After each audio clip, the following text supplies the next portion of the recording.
I swear to God, this video is cursed. This is now the 5th time that I've tried to film this video. I have been trying to film this since the beginning of July.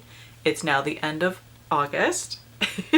The first 2 times I filmed it on my camera, and like halfway through filming my camera just shut off for no reason and didn't save any of the footage, and so I refilmed it on my phone, and my dumbass thought that it was a vlog clip, so I deleted it.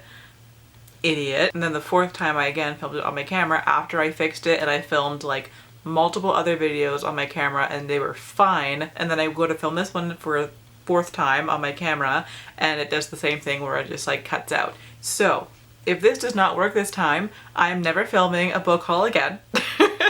Because goddamn. Anyways, hi, welcome to the book haul. 5th time's the charm. So this was meant to come out in the middle of the year, but it is what it is. So welcome to the book haul for the first half of the year. These are all the books that I bought from January until the end of June. I actually don't have like a massive stack. This is everything. Could be worse. I've definitely had years where I've done worse, but still quite a number of books here though. And yeah, so we're just gonna go in order from when I bought them. So let's get started. So my first book purchase of pretty much every year is the next installment in the Wayward Children series. This year was Mislaid in Parts Half Known by Shauna McGuire. This is my favorite series of all time, and every year it's one of the first books that I read, and I just absolutely adore this series. I actually didn't read this book until February though, because I was rereading the entire series prior to reading the next installment, and I had a great time doing that. Probably will do it again next year, to be honest. But yeah, that was the first book of the year. After that was another favorite author, and that is Otherworldly by F.T. Lukens. I've read everything from this author so far aside from this one. I haven't gotten to it yet, but I do always buy it on release day. So I really want to read this one, but like it looks like it has a wintry setting, so I've been waiting for winter for it, but I want to read it so bad, but now like we're so close to winter that I might as well just wait for it. But I still want to read it like right now. And then I bought To Be Taught If Fortunate by Becky Chambers, this little sci-fi novella. This one, okay, I really should stop buying Becky Chambers books, because like even though 2 of her books are 2 of my favorite books of all time, the Monk and Robot series, I've read those books multiple times each. I adore them. They are the only books that I've read by that author, and I now own I think all of her books, even though I've only read 2 of them. But honestly though, I bought this book because I don't have Amazon Prime. I'm not paying for that, so if I want to get free shipping on Amazon, I have to spend $35, and I think my total was like 17 or something like that when I bought this book, so I was like, oh no, I guess I'll just have to buy a book to get free shipping. I might as well. So I picked up this one. Next up was So Let Them Burn by Camilla Cole. This is a dragon fantasy, and I can't wait to get to it. I think this is the one that's inspired by Jamaican mythology. I'm pretty sure. I could be wrong, but I'm pretty sure that was this one. I've had this on my TBR pretty much every month since I bought it, and I haven't gotten to it yet, and I'm really mad at myself for that. But I hope by the end of the year I'll have read this one. I'm mostly just like obsessed with this cover. Like that is so pretty. I love it so much, and I love dragon books, so I can't wait to get to this one. And then I had a cover buy. I bought Denison Avenue by Christina Wong.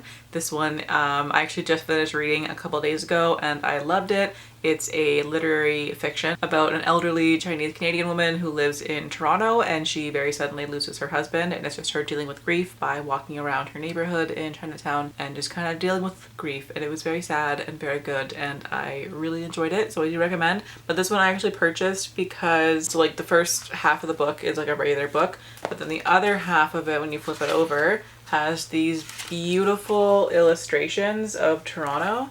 And this book is like largely about the gentrification of Chinatown, and this book is just like this beautiful time capsule love letter to the city, and especially to that area, and I just couldn't not have it because I love that area. Kensington Market is my favorite spot in Toronto, and this is just such a beautiful memory of it before the city destroys it, and I just needed to have it. And it was also a great book, so even better. After that, I picked up The World We Make by N.K. Jemisin. It's the sequel to The City We Became and the ending of that duology. I have read this. It was fantastic. That was such a good duology. If you haven't read it yet, definitely do so. It was fantastic. And again, I just adore this cover. It's not gonna focus, but look how pretty that is. I love it. The colors are so fun and like so bright and colorful.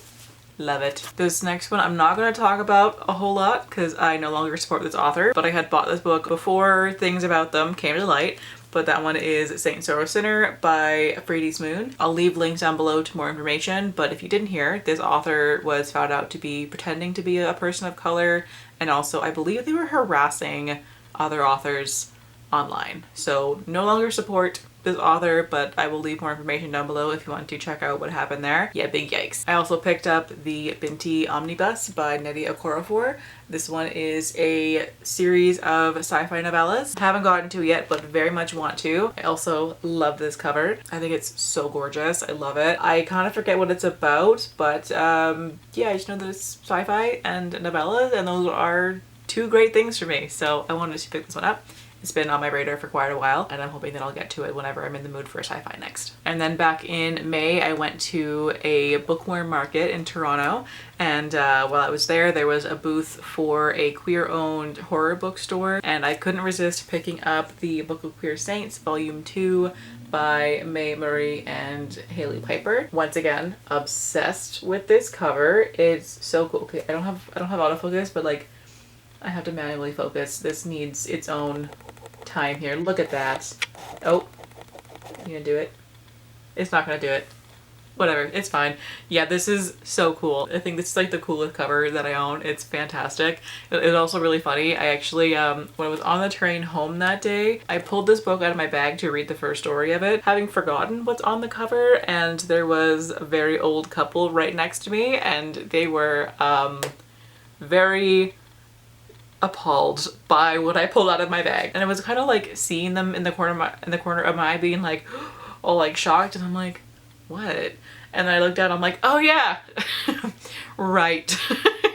So that was really funny. But yeah, I haven't actually read past the first story yet. I'm saving it for the Halloween season. But yeah, this one is a book of short stories, and they are queer horror, which I love. And then the next time that I was in Toronto after that, I went to the actual bookstore for that queer-owned horror bookstore, and I picked up Mexican Gothic by Silvia Moreno Garcia. I've fallen in love with this author the last like year and a bit, and I want to slowly start collecting all of her books that I haven't read yet. And yeah, this is going to be the next one from her that I read. I just would have, ooh, cool. That's really fun. I like that. I didn't know that it had cool end pages.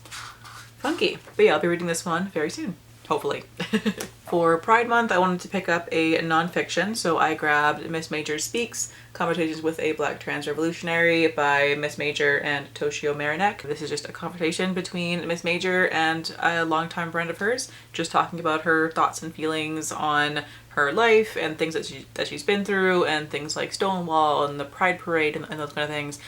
This was a fantastic read, and I definitely recommend every queer or non-queer person picks this up. This was phenomenal. And then the last book for the first half of the year, I picked up The Fae Keeper by H.E. Edgman. This is a sequel to The Witch King. I have not read this one yet. It is on my TBR for August, but considering it is like 4 days into the end of the month, safe to say it's probably not going to happen this month, but I will read it very soon, I swear it. But yeah, those are all the books that I have bought in the first half of the year.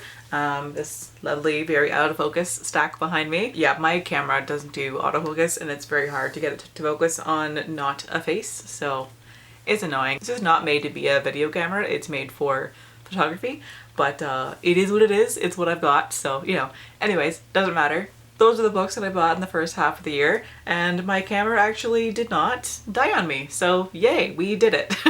At long last, my middle of the year content is coming to a close. Thank you, technology, for being annoying. But anyways, let me know if you have read any of these books that I have hauled today, and also let me know which book that you've hauled this year that you're most looking forward to. And yeah, that'll do it for today, so thank you so much for watching, and I will catch you guys later on. Bye!